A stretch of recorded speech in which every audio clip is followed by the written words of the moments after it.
Now streaming. Good afternoon, everybody. This is the licensing subcommittee and looking at the application for a license from the AELTC Southlands Pavilion. The first order of business is for the panel to nominate and second a chair. Please could I have the nomination and second?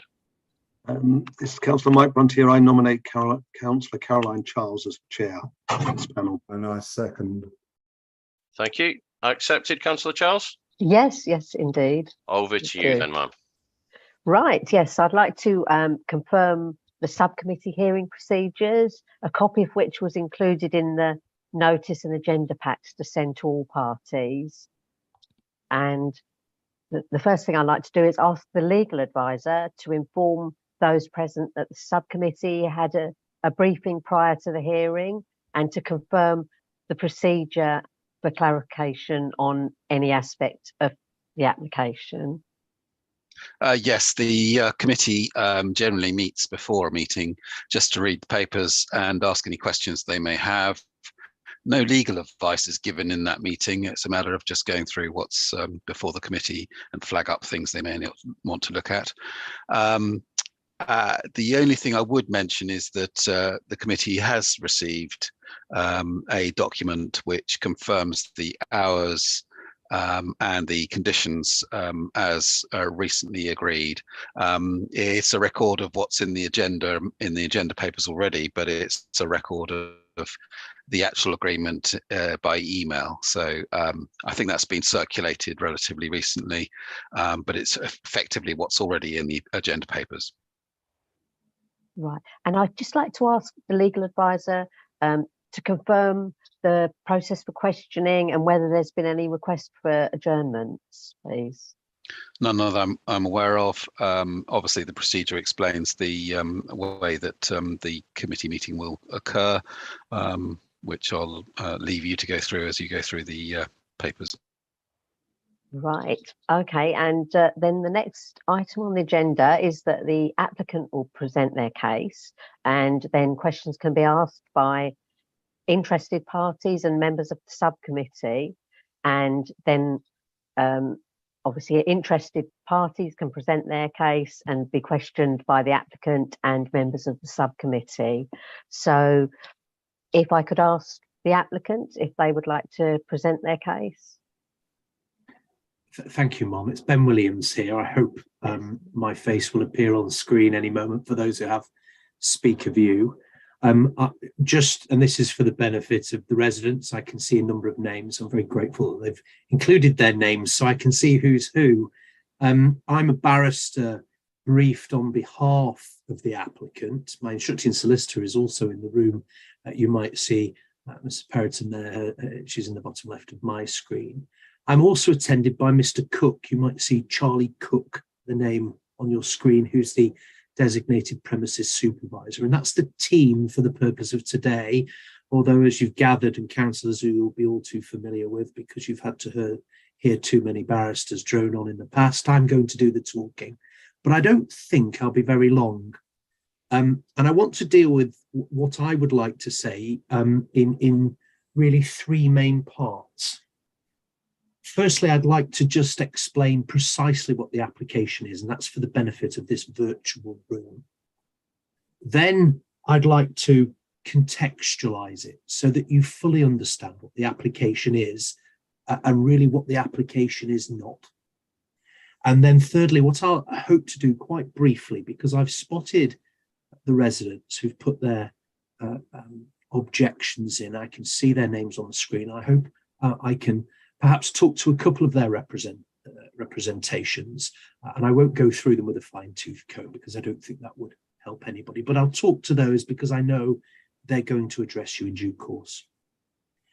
I was in the process of properly extrapolating everything when very helpfully the document appeared, which is the document entitled the application amendments that was circulated beforehand.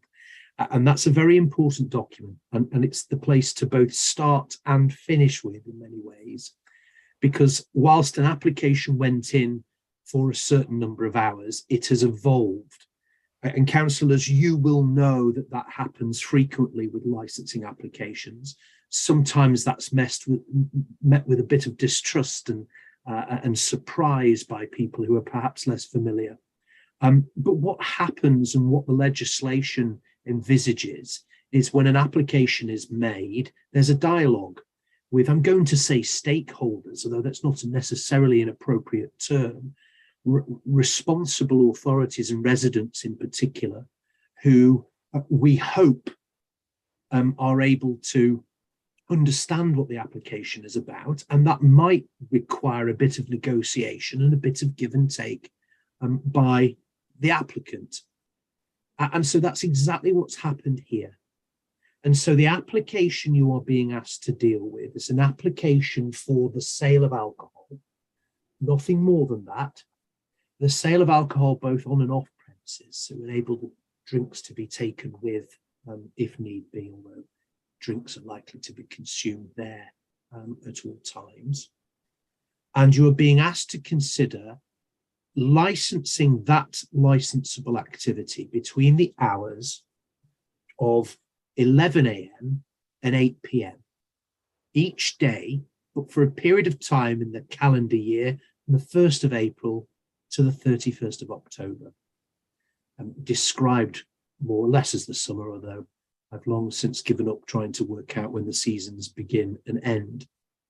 But significantly, that is not a year-round application, and significantly, it is not a round-the-clock application.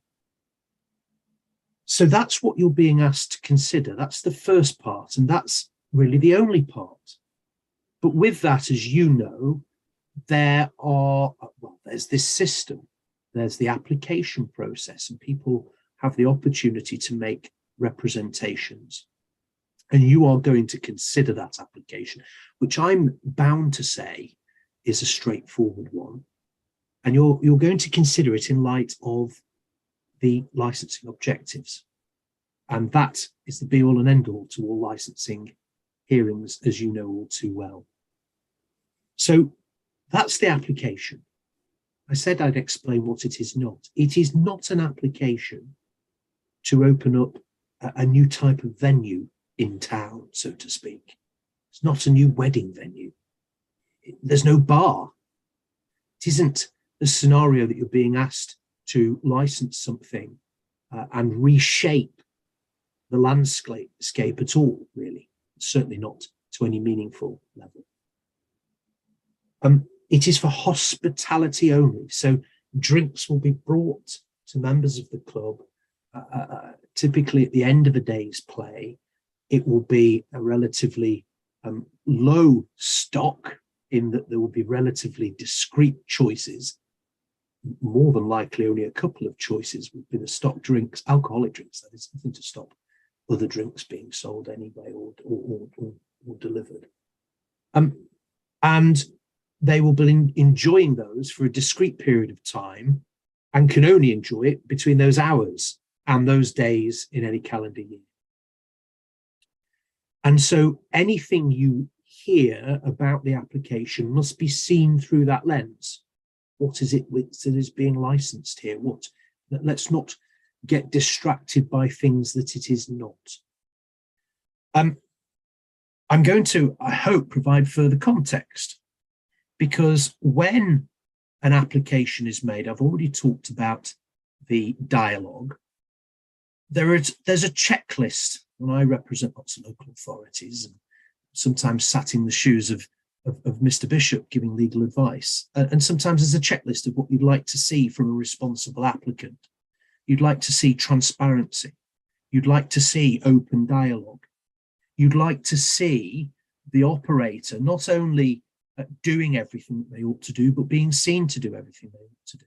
You'd like to see them withdraw an application in terms of perhaps the hours or the types of licensable activity if met with a lot of passionate objection.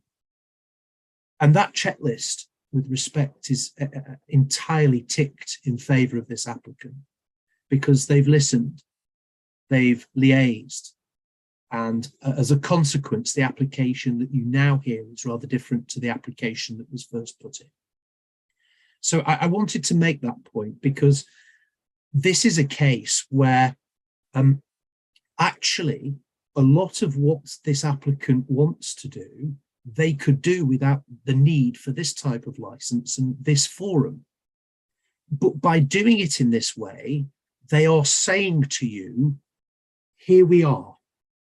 We're transparent, we're reasonable, we are proper, and we want to do things the right way. And the advantage of doing that is that you have complete transparency, but moreover, you as a council and your responsible officers who police soft-P, the licensing in the district, and indeed your councillors who also deal with enforcement more generally, are able to properly supervise and ensure that what is being done in the right way. And before it is done, this type of application allows you to have the peace of mind that the applicant is already doing things in absolutely the right way. And I just want to talk to that for a moment, because you will have seen the conditions agreed with the police. And albeit this is an exceptional venue with exceptional connotations in that this isn't just a club, it is the All England Tennis Club. You will be forgiven for thinking it was a rather different type of application when you see the conditions the police have agreed in terms of counter-terrorism and the like. And I read it and thought, well, this looks far superior than what you would typically expect. But what does that tell you? It tells you that you have an exceptional operator willing to go above and beyond. And that, I hope, will provide some comfort. So you've got transparency, you've got not just belt and braces, but an over and above approach. And the same goes for the liaison with trading standards who withdrew their representation as a consequence. So that provides further context, not just what this application is about, but who is behind the application. I have Mr. Cook, who I spoke to at length in advance of this application, who is the designated premises supervisor. You know, that's the day-to-day contact. He's trained, he's experienced, and he too is the face of that transparent organisation, which is what you'd like to see. And I dare say you've seen too many applications where you're scratching your heads as precisely who is in control, who is the go-to person, and too many changes of DPSs time and time again. But this is a discrete application, and the structure that is there is exceptionally well settled. So there's the full context. But I want to add a little bit more, if I may, because I'm going to draw on some of the things that have been read by me as a consequence of what residents have said. And I just want to draw, if I may, on a few things. I want to make it clear you are essentially dealing with the summer months. I want to make it clear that these are post-game drinks. This isn't just waifs and strays or hordes of people partying on the grounds. It is nothing of the sort. And they won't be taking their drinks out into the street and roaming around willy-nilly, not least that would be an offence. The demographic, I always tread carefully. I used to, when I was a much younger barrister, say things which now I'd find myself telling myself off for, because I think I'm all of a sudden one of that demographic. But this, the type of person who would be utilising or making use of the licence is not going to be a teenager, is not going to be someone who is 20 to 30, but typically of an age where one would hope that in any event they're coming to it in the right frame of mind. Now, I tread carefully, but of course statistics tell us that there are certain demographics that are linked to excessive difficulties when dealing in the nighttime economy, and this isn't nighttime, but when partaking in activities that include consuming alcohol. This is not the demographic that is going to be troublesome. But of course, if I'm wrong about that, you know all the things that could happen as a consequence. The things that couldn't happen if this applicant did what it could have done and operate on temporary events notices if need be, or off sales from elsewhere. There's no bar, I've already said this, it's hospitality. There's a limited stock, I've already said that. We're not dealing with lots of different types of alcohol here. In all likelihood, the mainstay will be pins. There's no food. People aren't going to be hanging around and, as I say, partying because there's an incentive to remain there. They're going to enjoy a sociable and respectful and sensible drink at the end of play before they go back to the club to change, and they go about their business in the way they always have. It is not changing.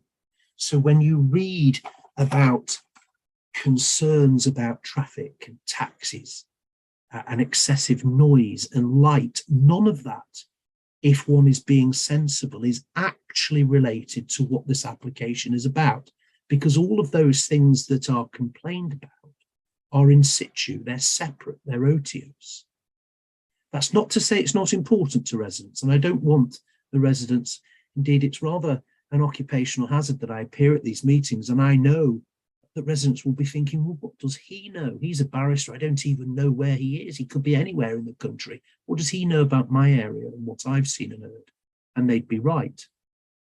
But what I do know is that you have to look at the application and you have to look at it sensibly through the lens that I have said.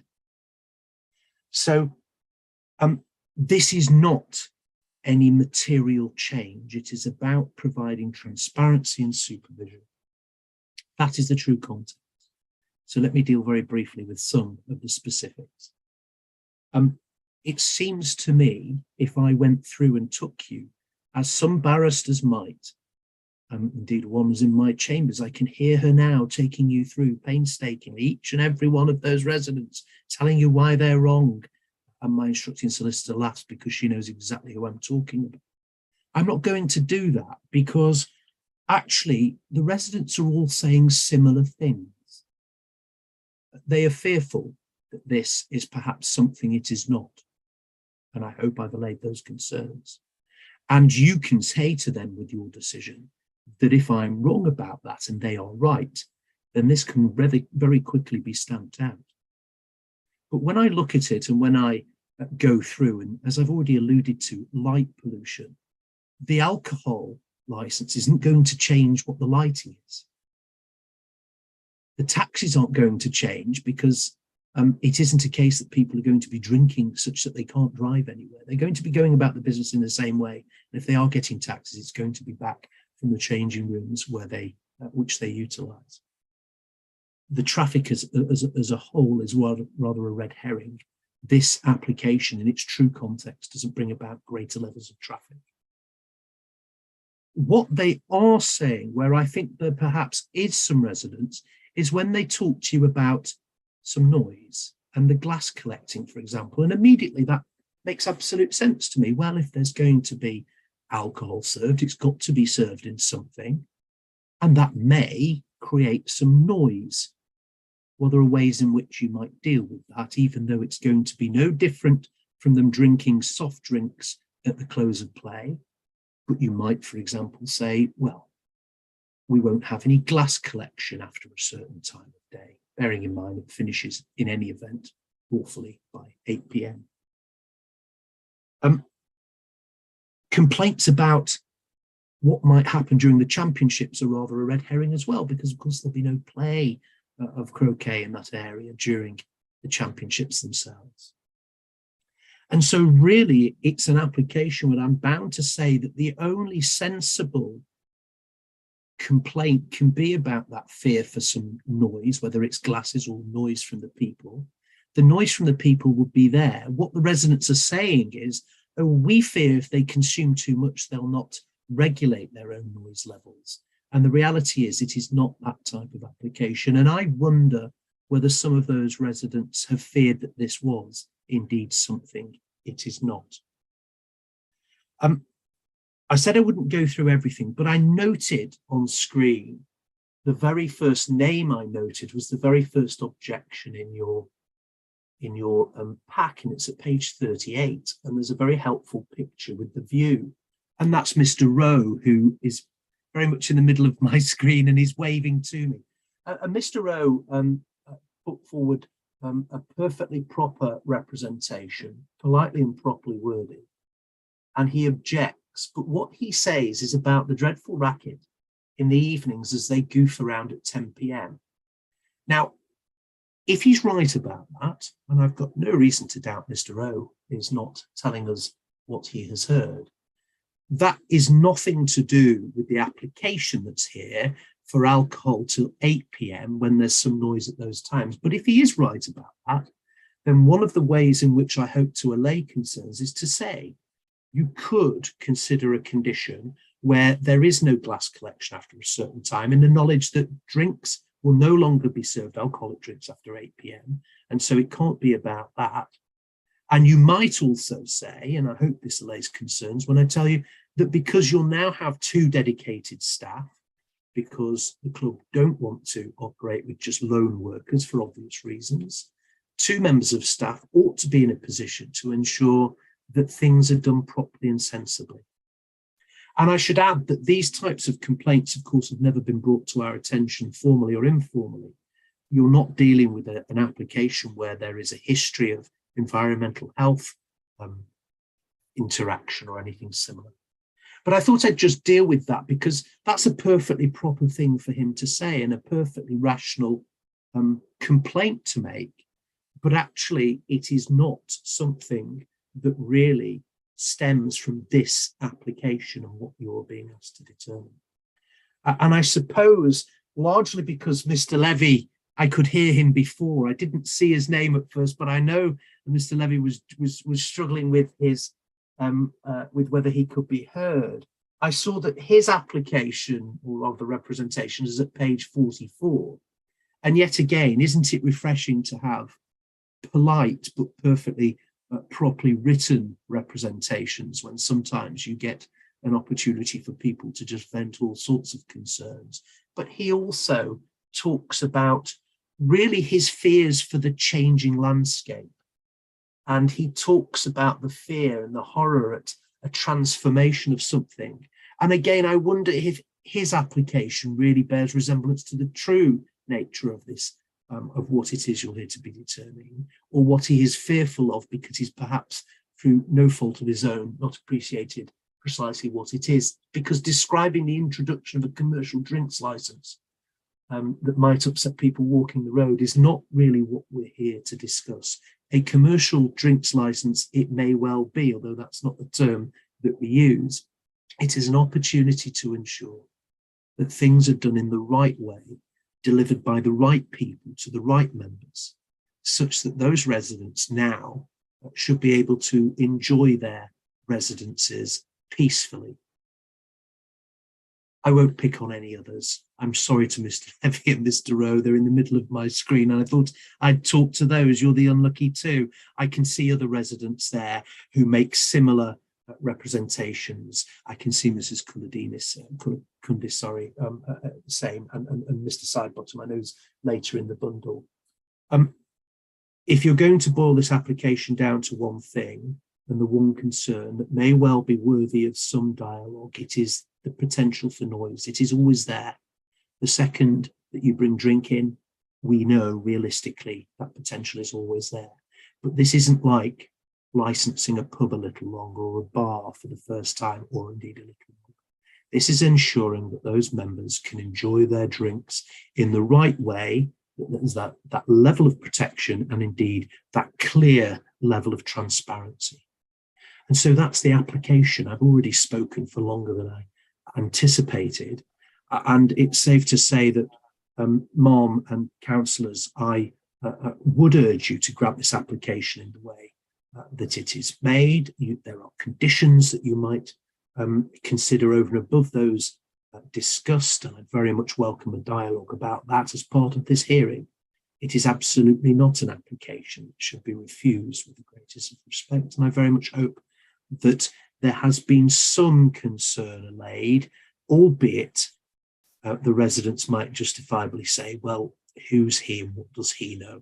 Sometimes I think exactly the same myself, but there we are. Unless I can assist any further on. Right, thank you for that, Mr. Williams. Now, have any of the interested parties got any questions that you'd like to ask of the applicant? I have numerous questions, if I may, Councillor. Yes. Thank you. My name is Kirsten Koulakundis, Barrister Williams. There was a good try with my surname. I know it's tricky. Koulakundis. I understand that you've been briefed by the All England. Is that correct? Perhaps they paid you by time, because that certainly was a long introduction. I have a couple of points that I'd like to bring up. You kept on saying in the beginning, let's not forget what it is. But I think you perhaps did forget some important things that it is to us residents. It is a daily request, a daily intrusion, 7 days a week, now altered to 7 months a year from 11 to 8. So daily is extremely intrusive. You also said, if I can just finish, I have a couple questions I'm getting to. You also said the process was transparent, and your goal was that it would be, the goal was that it would be transparent. Well, as a resident, and as a resident that was a member of the Road Association up until the end of the summer, I don't think it was transparent at all. So I'm very glad that I happened to be walking by, seeing a neighbor of mine saw the application on the tree. I know there's no legal requirement to tell us as neighbors, but it might have been nice if we had been informed. We were not informed. I'd also like to ask you, you kept on referring to 11 to 8 at the end of play. Well, I mean, I don't play croquet, but I don't know many people that finish. Do they finish by 11 in the morning and they need a drink then? I don't know. I ask you. Why can't they drink where their car is parked up the hill in the newly refurbished members lounge? Why do they have to have a PIMS right in our corner? This is a wholly residential neighborhood. Why can't they just go up where their car is? How many people are being included in this occupancy? Someone mentioned 50 members and their guests, but if each member brings 4 guests, that's a lot of people from 11 to 8, 7 days a week, 7 months a year, right next door to me. I'll stop there, but I do have some more points when I next have a chance. Thank you very much, Councillor, for your time. Right, thank you, Ms. Koulakundis. Does anyone else have any further points they wish to raise that are different from this? Sorry, does Mr. Williams want to respond to that? Yeah, well, I'm not sure there were many questions, but firstly, it wasn't an introduction. That was the representation. Actually, it was 15 minutes, which is rather short for these things. But secondly, I think the only thing that's worthy of response, because I understand the frustrations and there are some of the things, it's probably my fault, that have not been understood. The transparency I was talking about is the very nature of having a license, is saying here we are. And there are very many other ways in which the club may have gone about doing exactly what they want to do without the need of this particular application. But there we are. I think the only thing worthy of response is the numbers, because I think that's a fair question. It isn't the case. I mean, the residents know better because they've been there, and they are there generally when the same activities have been ongoing. We're not talking about an influx of people fresh who are just going because there's no drink on offer. We are talking about catering for those members, going about their pursuit in exactly the same way they always have. And whilst Mrs. Koulakundis might say, well, why can't they go elsewhere? With respect, it's not a fair question, because they're entitled to go where they please, provided they follow the law in doing so, and hence why we're here making an application. It isn't about, again, probably my fault, she's misunderstood what I meant by close of play.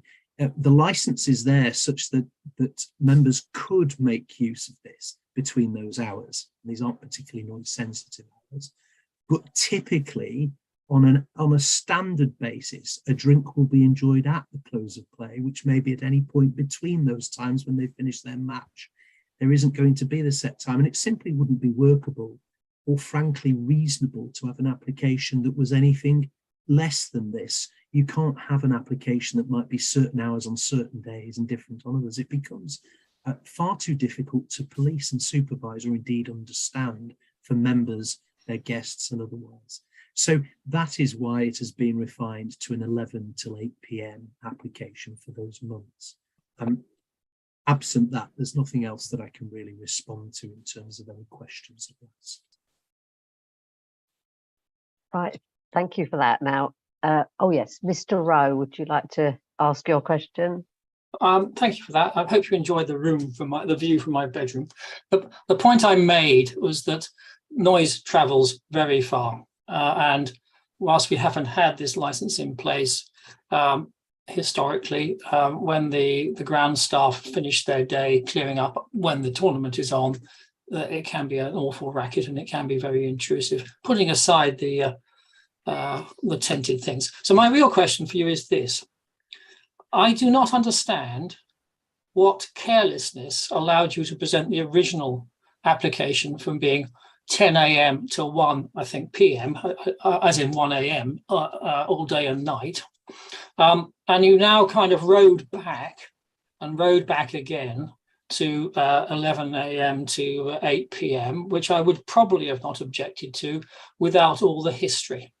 So can you explain to me that what unthinking process went through the All England Club to have the cheek, it is the cheek, to actually apply for a license from 10 a.m. or 11 a.m. to 1 till the following morning? I just don't get it. And buried within that, although it's not a valid source of complaint, is the All England Club is a voracious neighbour. It has always been so and always does so. It takes no account of its neighbours. It's not a valid reason for complaining, but it's a obiter dicta, as you would have.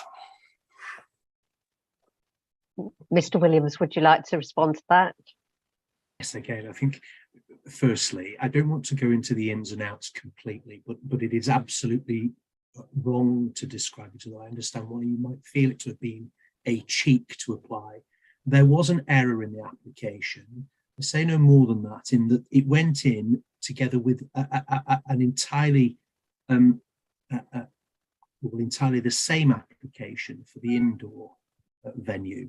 And so what had happened is the hours had been duplicated. It was never the intention of the club to operate to those hours. And indeed, why would it be? There wouldn't be anybody there in the pavilion at that time of night. So it's a pretty visible and obvious error that was made. And when detected, there was a change. And indeed, there's been a further dialogue that manifests in the hours that it is. It was not a try-on. It would be preposterous to think that the club would want the hours. And that's why it was simply an error. So that's the response, whether it's agreed or not. That's the truth of the matter. And that, I think, is the only question I was able to respond to. So you admit it was carelessly done? I admit there was an error. Yeah, fine. Well, whatever. Okay, thank you, Mr. Williams. And Hannah Jones, would you like to ask your question? Hi, so my questions are just around sort of just understanding it. So I think Kirsten mentioned earlier about the sort of 50 members plus guests. So in the application, it says 50 members and guests. Is it plus guests and guests? Because that makes quite a difference. Does the 50 include, or is it additional? Also, I just sort of wanted to understand how, so there's obviously commentary around how the license application will be used for members. Is this binding? Is this legally binding that it will only be used for members, or is this just a sort of commentary on what you're sort of going to use it for? And also, you sort of mentioned about the championships and you said it's croquet lawns, but does that mean the alcohol license is not valid during the championships, or what happens? Like, you know, there's not really, it sort of mentions it could be open then to the public. So how does that work? Is that just saying the ground's open to the public, or the license application is for the public? Just want to understand that. Yeah, perfectly proper questions, if I may say. So the reason why it's termed in those terms, that there are a finite number of members, and each of those members could, if they wish, take a guest to be there. And that is why the license has to be phrased so as to cover all those people. You couldn't have a situation where not all the members were covered and not all their guests were covered. The reason why it's perhaps the way in which it's phrased and not quite understanding how it's to be used, which is our fault and why we welcome this hearing. You're not going to have the situation where there are 50 members, each with 5 guests, and therefore 250 or 300 people there all drinking and being jolly. It is simply the case that it will continue to operate as it has, but for each person who is there legitimately, they are able to consume alcohol and be served alcohol as a consequence of this license. And so it is a lawful authorization. It does have legal standing. It would be a breach if the club suddenly allowed people in who weren't members and who weren't legitimate guests of members to just use it so that they could consume alcohol as some other venue. It is not going to work that way. That would require a variation in law, and as I say, to operate it in that way would be a breach. So that is when I was trying to explain that that's the purpose of the transparency. It's the club saying, here we are, and these are the parameters of what we're going to do. Anything that strays beyond that, on the face of it, could be the subject of enforcement action at worst from the local authority. And the point about during the championships was, my understanding is, and Mr. Cook will correct me if I'm wrong, but during the championships, I know it's been used as somewhat of a storage ground. I think some of the portable lighting may have been stored there in the past, but certainly there's some practice that goes on and it's utilised in that way. So whilst we don't exclude the championships, because there may be on occasion a member or people who may wish to make use of it, the likelihood is it won't be utilised during the championships, because it simply reconstitutes itself during that period, reconstituting itself in a practical way. It is still part of the club, members, and it is still able to be used for members if they so wish, but that's not the practical use of it. I hope that deals with your questions, Mr. Chairman.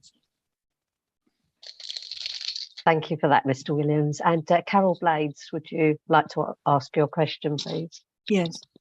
Thank you, Mr. Williams. Just as a sort of add-on to the last commentary, during the championships, there are a lot of people in that area. They are practicing on the tennis courts, and I expect that the reason for extending the ability to, extending the licensing facilities beyond the croquet members is to enable all of the people who are doing the tennis practice to have a drink. Wouldn't you say that that is likely what is happening there? There are lots of practice courts there. There are loads of tennis players coming for the championships, the professional tennis players, the youngsters coming for the junior championships, they're all coming there. Wouldn't you think it's likely that they're going to be drinking there too? I mean, that's just for the 2 weeks of the year. But even so, for the rest of the time, the rest of the 7 months or so, if you've got 50 guests there or 50 croquet players and you've got 50 guests in addition, I think Mr. Rowe's comment about the noise is perfectly apt, although you sought to minimize it. They can make an awful lot of noise on a constant basis, as Mrs. Kulakundis pointed out. Don't you think that's perfectly reasonable? You seem to be trying to make out that this is going to be something like a maiden aunt's tea party. It's not. It has the potential to be severely disruptive to the local residents. This is just at the end of my road, and it is possibly going to be the thin end of the wedge. It has the potential to be severely disruptive for me and an awful lot of local people. Another thing, if I may just make one more point, I don't recall you mentioning very much about parking facilities. Now, you have said, I think, that people are going to continue to park in the All England Club. What is going to enforce that?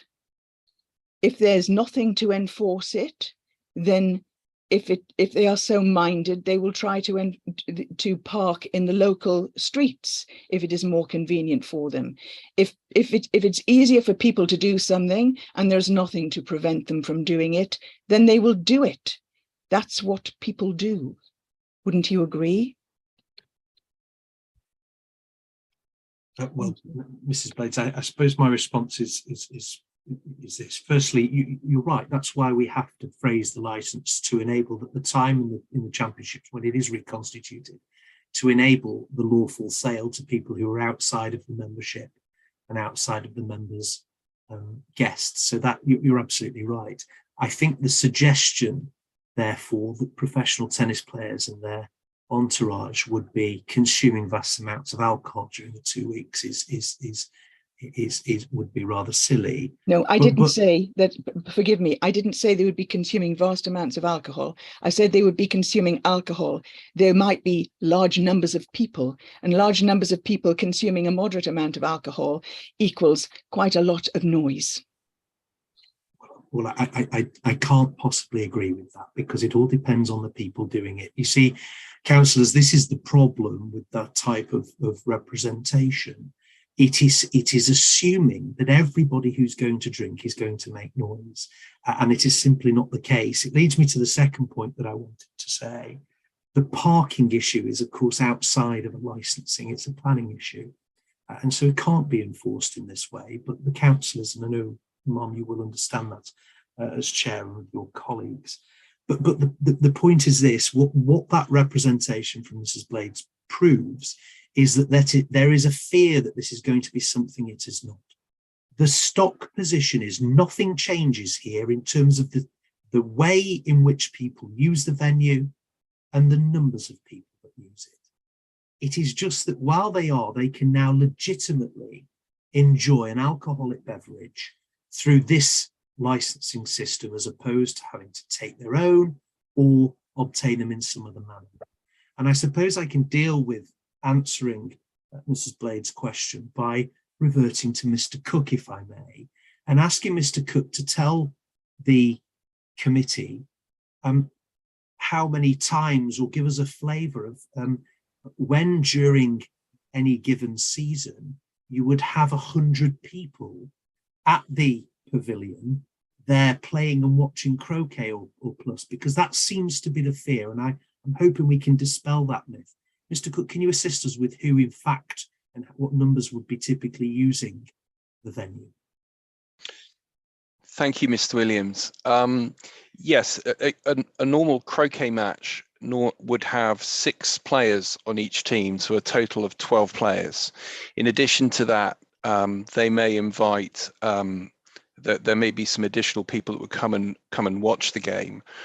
The average size of a croquet match that is taking place at the moment in Southlands, it ranges between 25 people to 35 people, somewhere in that region. But there needs to be a degree of tolerance if additional people were to come to the game. Hence why we've put forward the suggestion of a maximum of no more than 50 people.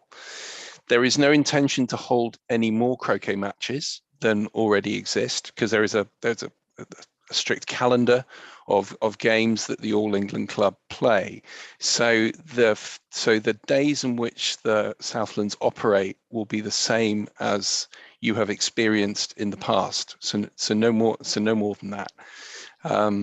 And as we said, that it is not the intention that there will be alcohol consumption after every single fixture. There will be certain fixtures dependent on the time of day and the way that the day is going, that will be included. So it won't be for every fixture. It will be for a small amount.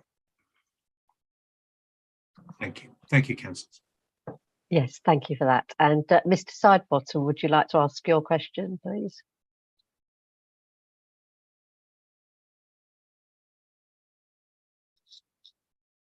You need to unmute yourself, Mr. Sidebottom.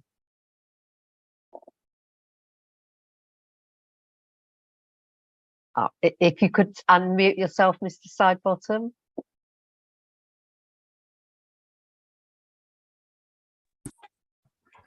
Right, that's right. So yes, hello there. I do apologise. Following on from what Mr. Cook has just said, stressing all about croquet players, but the members are also the tennis members.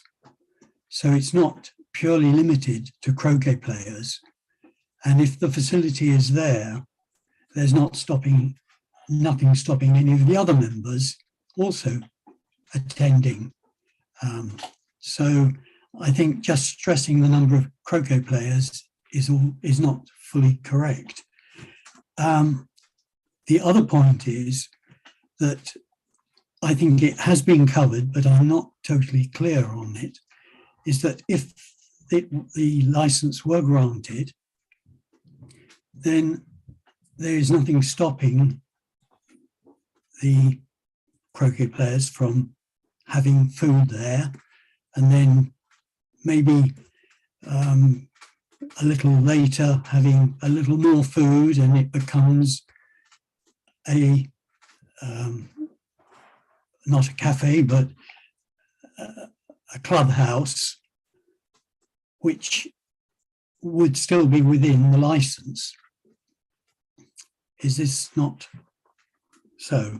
That was my question.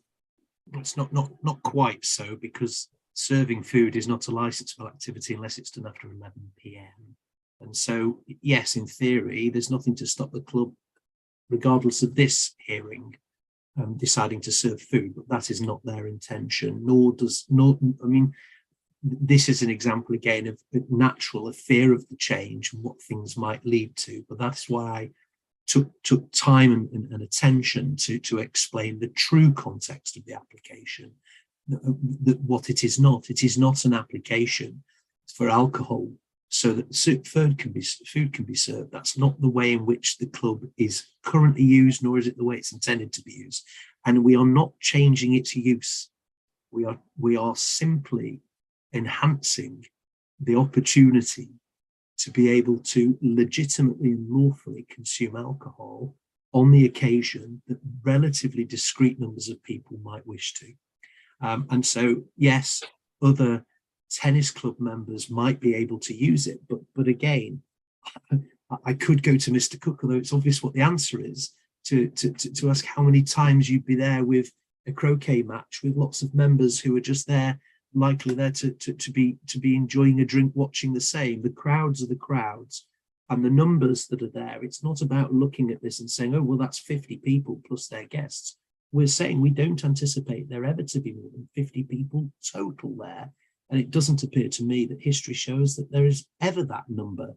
As Mr. Cook has just said, it is typically 25 to 35 people presently not enjoying a drink. And there is no suggestion that all of those people will be all enjoying drinks on every occasion that they do use it. It's just that the option will be there. Right, thank you for that. And Janice Price, would you like to ask your question, please? Thank you very much, Councillor. Mr. Williams, two brief questions, if I may, and thank you for explaining the process of how the All England Club went about making the initial application and then rowing it back. I think we're describing it as, and we all understand that mistakes happen.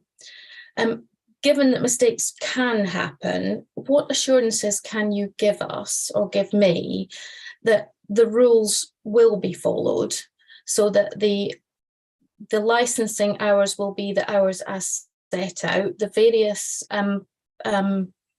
conditions that have been put in that were, I think, circulated from the police just briefly before this meeting, that they will be followed, and that, you know, what practically happens to make sure that members and guests will stick to that, and what happens if they don't? Do we then have to end up ringing Johnny Perkins to say, you know, so-and-so was making a terrible racket? So that's one brief question.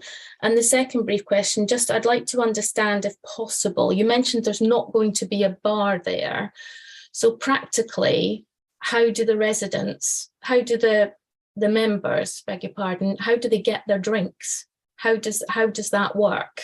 And are there any sort of, I just want to understand what practically that means as well. So the plan would be, I'll deal with it in reverse, that members of staff, that said there'll be two, will deliver the drinks. So an order will be placed and they will be prepared by the member of staff and brought to them. It won't be a case of any fixture. There's nothing going to be fixed in the pavilion that enables it. So it is simply that the vision that I have, perhaps rightly or wrongly, and the vision I hope the rest have, will be that they would place an order and say that they wanted 5 glasses of Pimm's or whatever it is, or 2 glasses of Pimm's, and off the individual would go and then bring them back on a tray and leave them with the members to consume in their own time, and then clear up the same afterwards. The first question, well, again, to be fair, I do appreciate where the question comes from, but to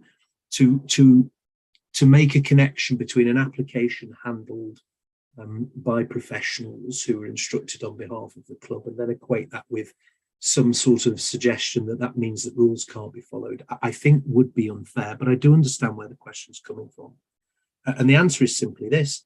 Firstly, there is no evidence at all, no suggestion that this is an operator that doesn't follow rules. So there is no evidence that they've ever not followed rules. Secondly, if they don't follow the rules, this is a license, and failure to adhere to a license, breaching the conditions, is a criminal offence. And that is why the operator wanting to do it this way would be hugely foolish to do it if they were the type of operator who weren't able to stick to the rules. So the answer is there are very serious repercussions if rules are broken. And in terms of policing that, yes, they are susceptible to complaints of breaking the rules by members of the public, but also susceptible to spot checks by the local authorities' officers. So these things are policed, of course. It's a question of what happens thereafter. And as I've already said, there's no suggestion that this is an operator with a propensity to deliberately not follow rules, or indeed inadvertently not follow rules. The application process was entirely separate, and the mistake was entirely genuine. Thank you for that. And Mrs. Kulakundis, would you like to ask another question? Yes, thank you. I have 2 quick questions, if I may, please, councillors.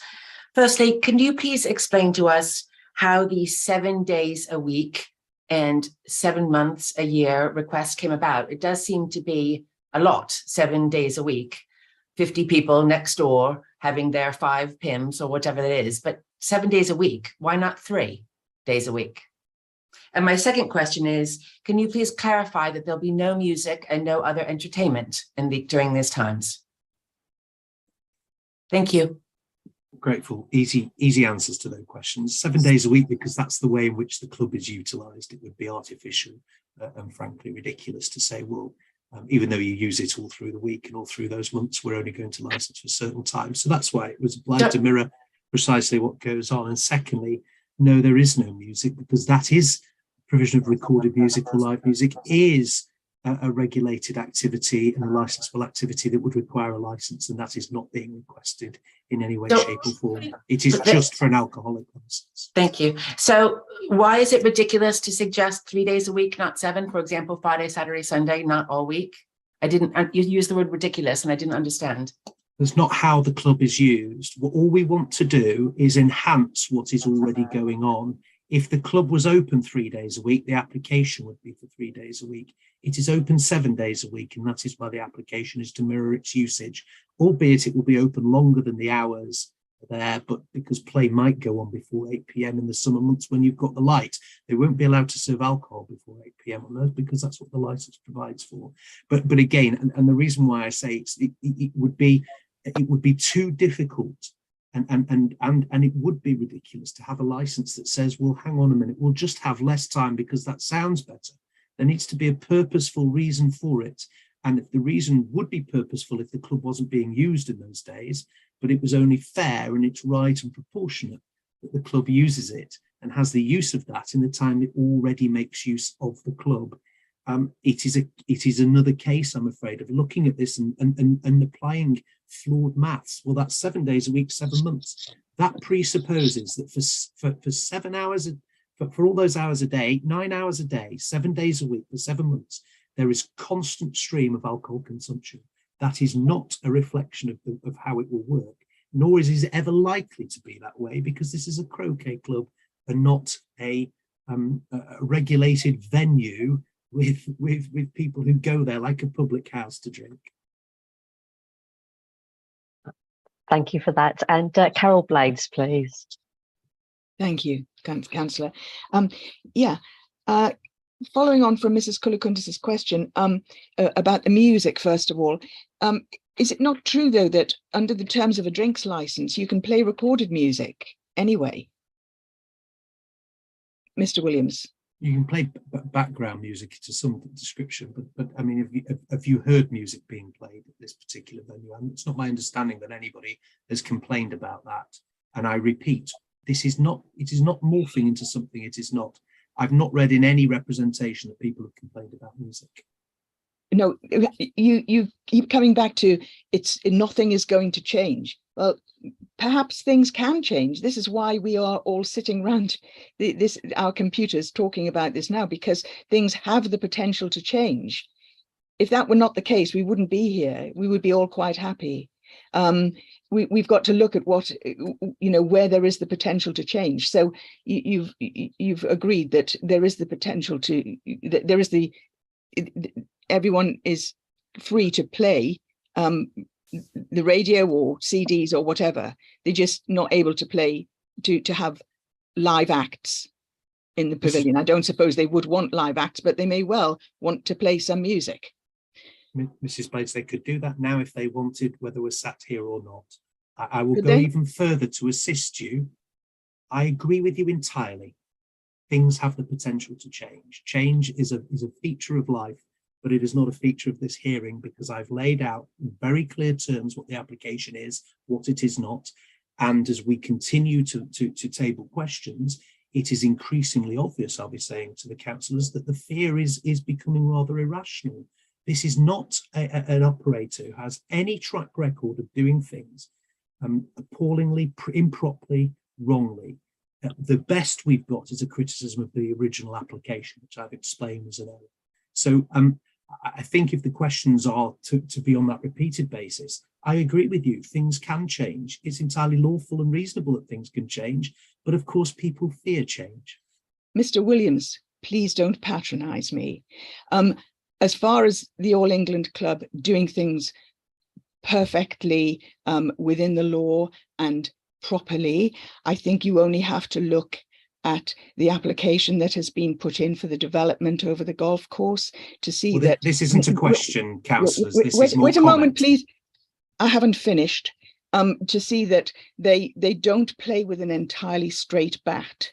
So, I think we're all justified in seeking clarification of the implications of this alcohol license application. Thank you. Thank you, councillors. You're muted, Mum. Yeah. Did you want to answer that, Mr. Williams? It wasn't a question. I want to make it clear that comment is unfortunate. In no way what I said was patronising. I was making it abundantly clear. I didn't want it to, and don't want it to descend into this, but it is absolutely right that people fear change. It's absolutely right that change is inevitable.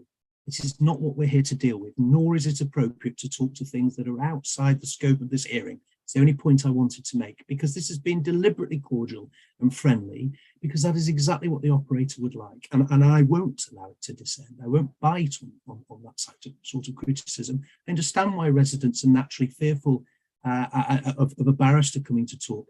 It's not my style, and I'm not accepting that in anything that I said was patronising or improper. But it is absolutely right for me to say you can't just start making comments about things that are outside the scope. It's mudslinging, it's unfair. There was no element of mudslinging. I mean, there's no evidence in relation to that I've seen in the papers as well. Quite right.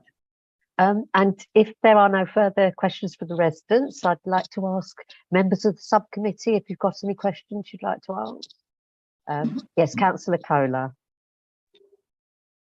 Thank you, Caroline. Yes. Thank you, Mr. Williams. As you see, there's a trust deficit for reasons that are outside the purview of this meeting. I see that completely. I hear what you're saying. You're talking about, at the moment, after a game of croquet, people can have a glass of lemonade.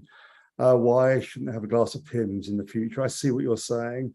And many of your words have been calming, and I see that. But the residents have concerns. They're concerned this is a Trojan horse. So what I want to do is ask a number of questions to help you show them it's not a Trojan horse. It's us and the committee, it's not a Trojan horse. So these are 5 questions that have come up from the discussion. Firstly, can you just explain to me why there's an application for off sales as well? Is it because that's needed to drink outside the house? That's just a question I don't know the answer to. Second, could you give me some assurances on the times it will be open beyond the licensing hours? How long will the venue be open beyond when drinks are being served, or alcoholic drinks are being served? Thirdly, Mr. Rowe's point about the current problem with issues of noise. What is the AELTC already doing to address that now it's been told about that problem? It'd be good to hear that they were already proactively responding now they've found out about it. Fourthly, could we have some sort of condition whereby no bar will be inserted? You know, I can see the commercial reasons why you wouldn't want to put a commercial bar there, but could we have a condition that actually said there will not be a bar? Maybe there is one and I've missed it, but if you could clarify that. And lastly, the numbers clarification. Again, maybe I've missed it. I've been flicking through the report. Is there an actual condition on the numbers which I've missed? I probably have, but if you just point me to it, that'd be great. Thank you. Well, I'm very grateful and beautifully put, if I may say, that there is a trust deficit outside the purview of the hearing. But of course, we are confined to the hearing, and I appreciate that this is the opportunity, hence why the nature of the representation was to endeavour to be cordial and answer honestly. Now, in taking the answer to the first question is simply yes. It's to ensure that there can be no misunderstanding in terms of where drink is consumed. And indeed, if so, I don't want to open up a can of worms, but let's suppose I've already said that it's going to be a very discreet choice of beverage. But let's suppose that there was somebody purchased a bottle of champagne and they didn't quite finish it. They might be able to take it with them and finish it, or they may even be able to buy that bottle of champagne and take it with them completely. So it covers those bases. But again, I take you back to what this application is, not what it is not. In terms of the times, now I was just reminding myself of the letter, which is at page 36 of your bundle, where you may find some of the answers, but perhaps not all of the answers. I think Mr. Cook may be able to assist with the typical times, because my understanding is that games can go on, certainly when we've got the better weather. Is that right, Mr. Cook? What's the typical opening times when a game perhaps starts, or where somebody begins setting up for the day, compared to when somebody finishes? Typically, most croquet matches that exist, and I'd go back to the point that there are no additional fixtures or matches that would be played than are being played currently. And currently, most of those fixtures are played mid-morning to mid-afternoon. I don't have, to the extent of my knowledge, that they certainly don't go into the late evening. It is that all those matches are played during the summertime, so clearly light is a factor. There's no floodlighting or anything else in that way that a match could be played after light had been lost to any degree. So that will be the governing factor. But yeah, typically most matches mid-morning, mid-afternoon. Whilst you're talking, I may be able to assist with the fourth question that was put by Councillor Kohler in relation to the bar. I've explained there isn't going to be no bar. What Councillor Kohler's asked quite properly is, would we be able to put our money where our mouth is and have that as a stated condition to give the residents some comfort? It may not be enough, but some comfort that we aren't going to move into something we are not. Yeah, I mean, there's absolutely no purpose. There's a plan enclosed in the pack that we submitted that shows the space of the pavilion. The pavilion is broadly one large room with some informal seating inside of it, and a small terrace that runs along outside it on two sides. There are no permanent catering facilities located within that space. There's no kitchen. There's no back of house space. So the way that the facility is used currently for teas and coffees and things of that nature is a temporary table with a cloth is put out, and the drinks are put on top of that, and that is exactly how we would intend dealing with any post-match drinks, that it would be operated in the same way. That equipment, those drinks would come down from the main clubhouse, be delivered to the pavilion, ready for the event, and then cleared and taken back to the clubhouse post-event. Okay, and that plan is at page 35, Councillor. You'll see, which I know you've seen that, but that's got the actual fabric of the building and how it appears. So I hope that deals with number 4, 1, 2, and 4. Number 3. Referring back to Mr. Rowe's complaint, and again, you're looking to what our response was. If you go, please, to page 36, which is the letter of the 30th of September that went out to various people.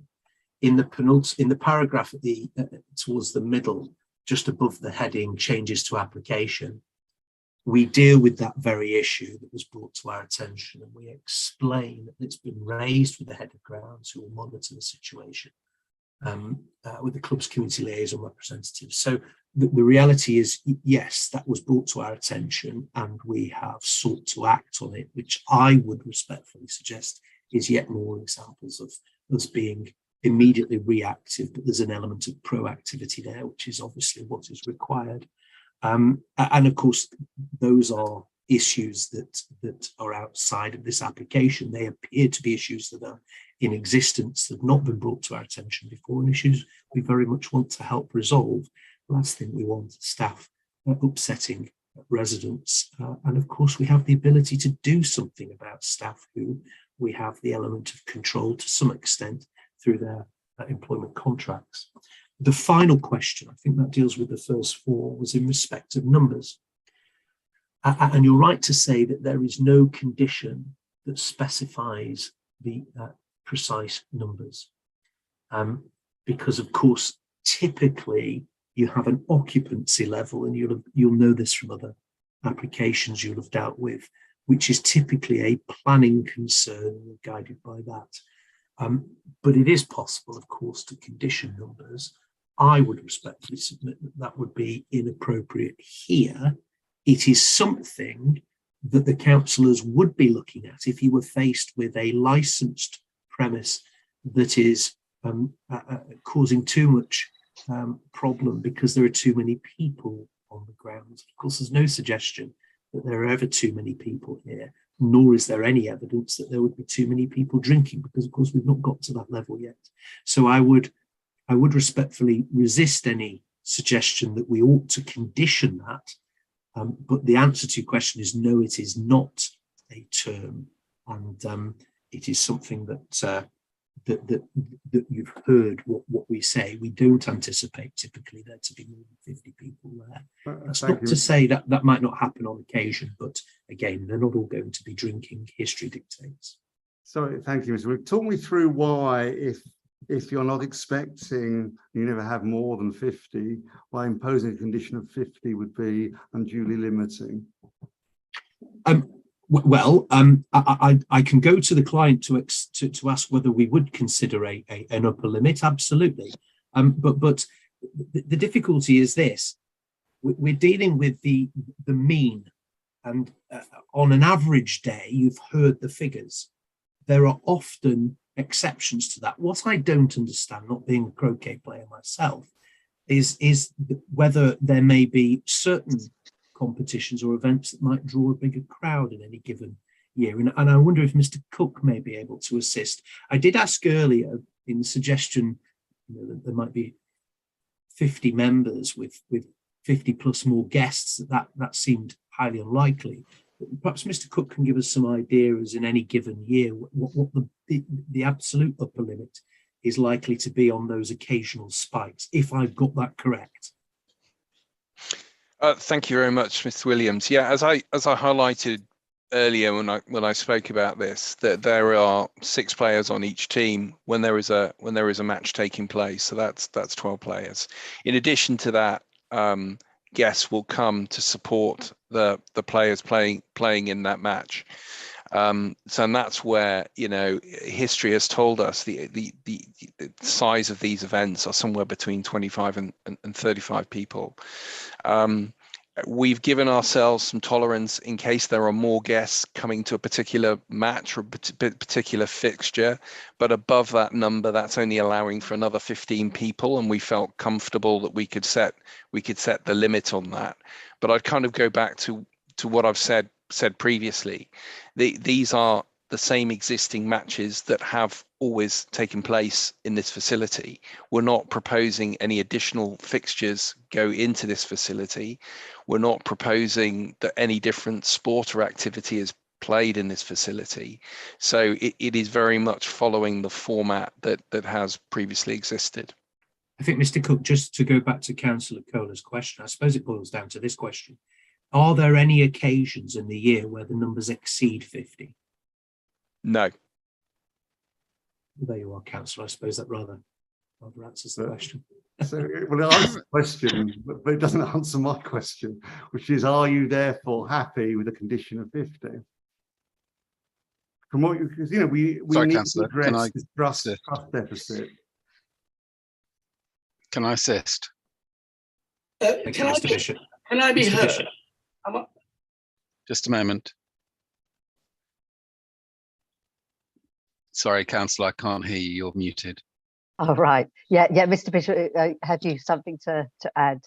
The fire regulations deal with capacities, and those require a risk assessment to be carried out for the purposes of assessing the capacities. Capacities aren't normally dealt with by a licensing subcommittee or licensing authority. They're normally dealt with through the fire regulations and the local fire brigade. I'm right, am I not, that we can set such a condition? You can sometimes, but it's not something that we do. Okay. I mean, the point being that you know, there's regulations outside this licensing regime that deal with that, and of course you'll be aware of Summerfield, for example, that would require that to happen outside this meeting. That was what rather the point before we come to Mr. Rowe, who I know is keen to ask a question, but that was rather my point, Councillor, that there doesn't appear to be an upper limit required. There's no need for one. There's no suggestion we go higher, and there's no suggestion you ought to limit us to that because we might. So that's why I thought. I think the point is about noise breakout. That's the issue. Yes, which presupposes everybody's going to be noisy, and evidence does not suggest they are. Otherwise, you'd have far more explanation. From. I wonder if we ought to bring Mr. Rowe in, because he's. I think it's Mr. Levy. Oh, it's Mr. Levy. So apologies. Yeah. It is. Oh, of course, Mr. Rowe's got his name properly on.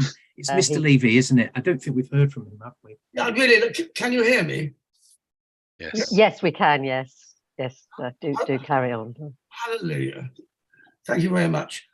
As possibly the longest serving resident in this road, 49 years, I can tell you that people who live in this road, you know, we don't spoil for problems, and we're not killjoys. People who live here, and then people who live here like a drink as well.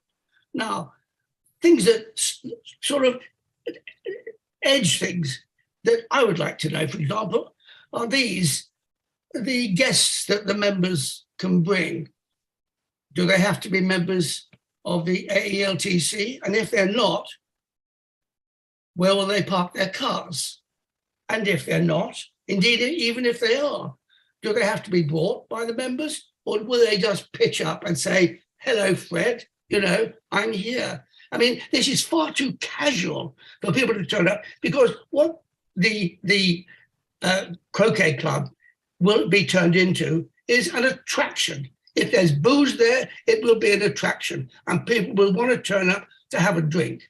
And Mr. Williams, you said that the last drinks will be served before 8 o'clock. Is that last orders? Will people be able to drink on until 9, holding the large glass of Pimm's? These are important issues. And the other thing about the members of the club themselves, where actually do they park? And having parked, what route do they take to get to the croquet lawn? Do they go through the gate on Bathgate Road opposite the gate to the croquet? I don't expect they're going to walk down Church Road and up Bathgate Road there. Will they enter the club premises, the AELT club premises by that entrance? All these things are seriously troubling. They're kind of minute details at the edges, but these are the things that will make a huge difference to the way the club is run, the way it's organized. If people don't have to be members, and indeed they can pitch up because they know a friend is playing and be invited in, I mean, that turns it into, these are licensed premises. It's far too easy, far too casual. Yeah, surely, Mr. Williams, surely, you know,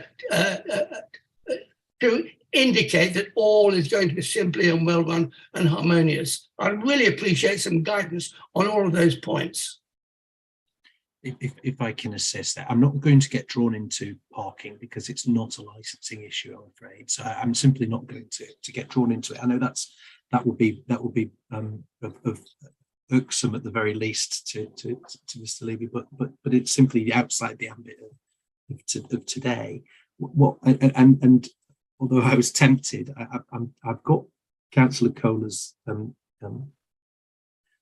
words ringing in my ear, because I think he's absolutely right. And what I very much like to do is try and repair, I don't know why it's broken, but certainly build a bit more trust.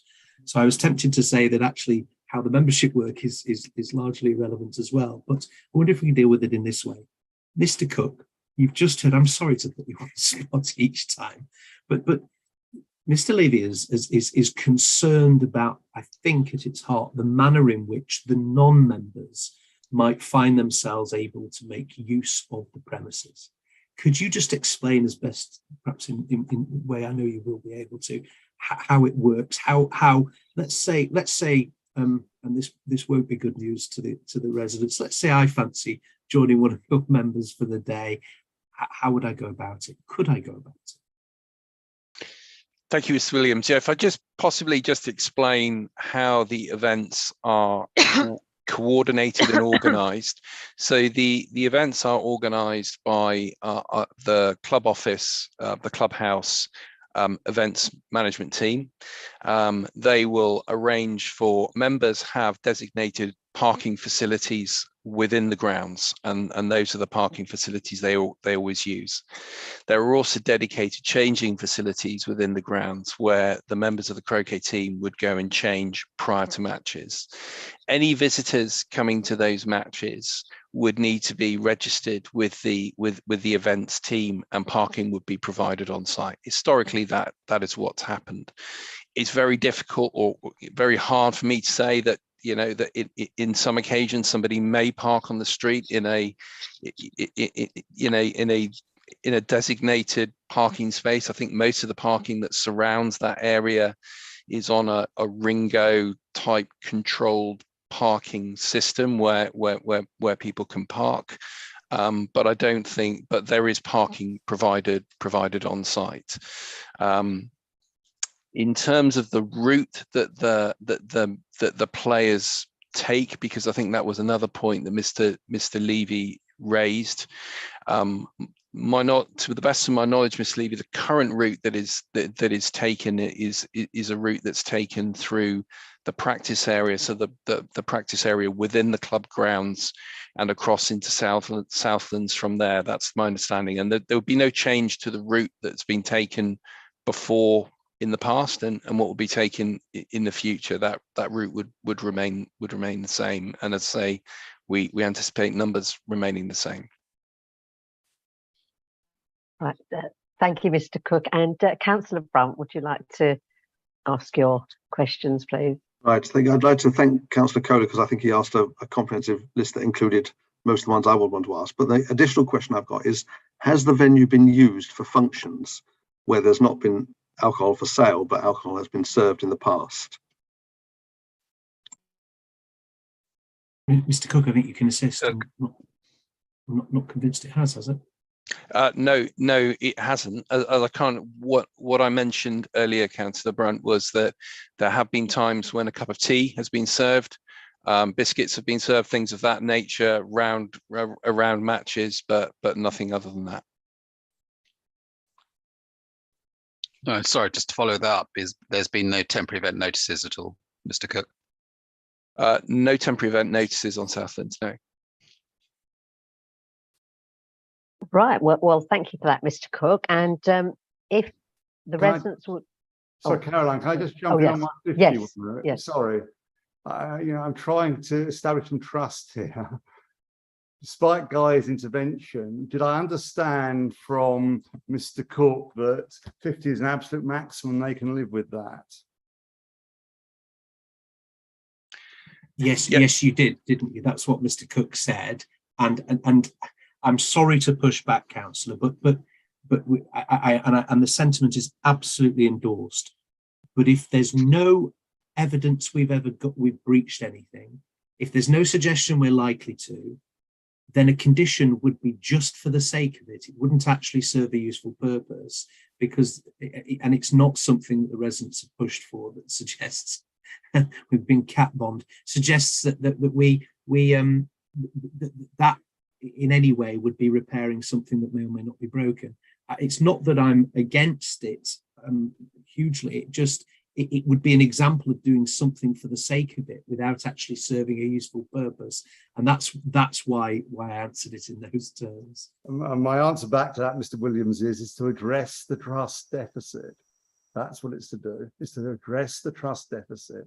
But we've had our spat. There's no more to be said. Yes, Mr. Rowe, did you want to ask another question? I would just like to say the following. Is and as it was, with all the explanations you've had, I don't actually find the current application objectionable. I appreciate my neighbours will bombard me with hate mail, but I'll get over it.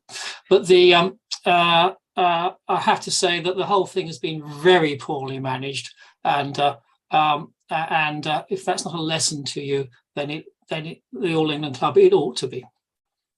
So that's my view on it. Well, I can say to Mr. Rowe that all of these comments, that's a very, very reason that my instructed solicitor attends with, because off the back of this, without going into areas I'm not in fact allowed to go into, there is always a lessons learned, and when we hear that, that's the type of important feedback that needs to be embraced and needs to be improved. So I'm very grateful for it, and it will absolutely be a message that is going straight back to the club. Right, and if the residents want to make a closing statement, or are you all happy with? No. How do I do this? Mrs. Kulakundis, did you want to make a closing statement? I'm trying to remember how to raise my hand technologically. I'd rather do it like this. Yes. Thank you. Yeah, my closing statement is there is a trust deficit, and I've lived here 26 years, and I don't mind change, but I mind being surprised. I mind not being asked. I mind being told. I mind being told that because we've never asked for a maximum occupancy, we won't be granted it. Of course, I want a maximum occupancy. Thank you very much, Councillor Kohler. I would like to be told that there's no music. I'd like to be even told that they might think about 3 days, not 7 days. I heard you telling me that it's difficult for a club that's open 7 days to make contingencies, but I'm a member of a club that has some restaurants open half the time it's open. So I don't really accept that. So I do object to this proposal, but I do find that there are grounds for conditions to mitigate the impact on us, the neighbors. And I would very much appreciate you, councillors, to think about that in your consideration.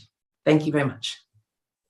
Yeah. And quickly, if it's something different, Hannah, would you like to make a statement? Yeah, I think the one thing is that there's been a lot of talk about how it won't change, but by introducing alcohol, that will naturally change everything. You know, even if it's a group of 6, you know, already they, you know, my house is right next to it, so already, you know, I can hear a group of 6 chatting, and you know, and if they're incentivized to stay longer, then I'll hear them chatting longer, and probably they'll be a bit louder if there's a few drinks involved.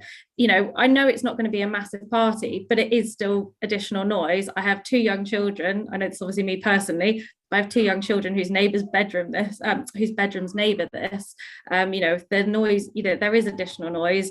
Like you say, that drink, you know, while it only goes on till 8, might continue going on. You know, they might be standing around chatting for quite a bit longer. And also, although there's a lot of talk about no additional traffic, while there may be no additional parking, if people are having a drink, there's more chance of it being attacked, of having to need taxis. Now, there's no pavements on this road, and so that increases the chance of drivers that don't know the road, you know, especially if it's a bit dark. You know, I walk up and down there with a buggy, obviously that's during the day, but it just, you know, there might be maneuvering. To me, that's quite a health and safety hazard, just having more cars that don't know the area that are maneuvering around, when you've, not just to me and my children, but any pedestrians. So I think those are sort of, you know, if for me it's the noise. You know, it doesn't need to be 50 people, it could be 4 people with drinks will make additional noise, and sort of how long that goes on to, and also just the sort of general, I suppose, additional traffic, even if it's not parking of taxis or whoever it may be. You know, there potentially will be incentives for more people to be there, even if it's not loads. Right, thank you, Hannah. And Carol, did you want to make a brief Yes. closing statement? I would like to underline all of what has been said, because I don't think that any of these issues have been resolved, and particularly the parking aspect has just been avoided. It is a matter of public, it will cause public disorder, because I don't think that the people will necessarily all park in the All England Club, and there is always the noise, and I don't wish to avoid change at every turn, but this is a residential area, and it will be a commercial venue in the middle of a very quiet residential area where people have chosen to live in, because it is a very quiet semi-rural residential area. We don't want the disruption. Thank you. Right, thank you for that, Carol. And Mr. Williams, would you like to make your closing statement? Well, these types of applications, none of this, I mean, I don't think will be of any comfort to the residents, but this plays out as an entirely typical application. What you find when you get to the end of it, I hope there's some cathartic nature to it, especially when it has been structured, and especially when councillors ask perfectly appropriate and structured questions that enable more information to be provided. Because you get to the end of it, and Mr. Rowe's comment was, I'm bound to leap upon, but to some extent as well, Mrs. Kulakundis, who is saying exactly what I want to say to you. The way to deal with this case is through conditions. That's exactly what she said, and I agree entirely. And when Mrs. Jones says, well, it's just me and I've got children, absolutely not. That's incredibly important, because it's your place of living, and the fact you've got children is absolutely part and parcel of the fabric of that area. So it is not nice to hear that she fears certain change and how that might impact. But at the heart of it, it is why I'm afraid I can't get drawn into parking and taxis issues, because they are not strictly issues that emanate from the licensable activity we're talking about. Where Mrs. Jones is absolutely right is when she says very sensibly, of course, there is the potential for increased noise. And I can't disagree with that. What I can say is there is nothing before this hearing that suggests that noise is a real problem presently. And there is nothing to suggest that it absolutely will be. But if I'm wrong, by having a license, by putting yourself out there, the council can do something about it. And of course, the council can do something about it through environmental health anyway, who incidentally, we've not heard from, who are not suggesting noise is a bad issue or parking is a bad issue and so on and so forth. So we get really, without quite getting there, we get to some agreement here. This is a case where I say conditions can be dealt with it. You've heard the exchange between myself and Councillor Kohler, which was a perfectly healthy exchange, and I welcome that, because that was the point in this hearing where clarity really ensued, and we all understand that there needs to be some reparation here, and I very much hope that that can be achieved by this operator doing the right thing with a license, such that they can, as I've said before, transparently prove that they are able to act appropriately, reasonably, and most importantly, lawfully. So I would endorse those submissions. I would respectfully ask that you grant the license. Right, thank you for that, Mr. Williams. And now the subcommittee will retire for a private session with the legal officer and the clerk of the committee. All parties should receive a written copy of the decision notice within 5 days. And I'd just like to thank you for all of you for attending this subcommittee meeting, and thank you for your contributions. Thank you, councillors. Thank you, councillors. Thank you very much.